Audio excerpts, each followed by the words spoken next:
ito po yung sinasabi ko sa inyo na itong levels na 'to, key levels 117, 118 needs to be taken out. Yan yung immediate resistance niya. Bakit po? Kasi if hindi natin biyakin 'to and mag-pullback tayo, we might be forming a lower low and lower high na kay Bitcoin. So yan yung ayaw mong makita. So right now, meron na tayong nahitan lower low, possible lower low eh. Pero wala pa tayong lower high. Ito hindi pa 'to conclusive eh. Kasi pwede pa talaga 'tong basagin eh. Pwede pa yan mag-equal high dito, tapos pullback ka na naman, puwedeng dito maging equal low ka naman, so magko-consolidate ka. But if mauntog tayo dito, malaking balakid ito sa mga bulls. Kung hindi nila 'to ma-push diyan, maglo-lower high kasi tayo, eh.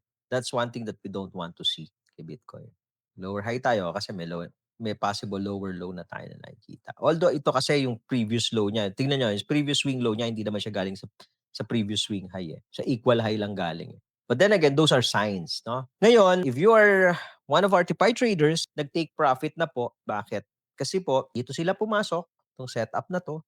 Yan yung entry, ito yung cut loss, hindi tinamaan yung cut loss. And then they run their profits. Ang trigger po nung take profit was the first red candle with red dot. Yung low nun, pag na-breach na po kasi ito eh. So may mga nag-take profit na. Okay, may mga TP na. Ngayon, yung mga TIPI traders natin are just waiting again for another setup. Waiting for another setup na tayo. So ayan, chill na ulit. Okay, maybe another few more days, 'di ba? We don't know eh. Kung kailan ulit magbibigay ng opportunity eh. Katulad po nito, no? Ito yung previous opportunity na meron ka. Ito yung entry mo, ito yung stop loss mo, ito yung TP mo. Ganito sa spot ha, pag nagsuswing kayo using TIPI, this happened yung August 3, you took profit August 14, ang tagal, 'di ba? And then yung next na successful trade mo happened September 1. 1 month swing, yung mga big swing. So maybe baka October na ulit. We don't know.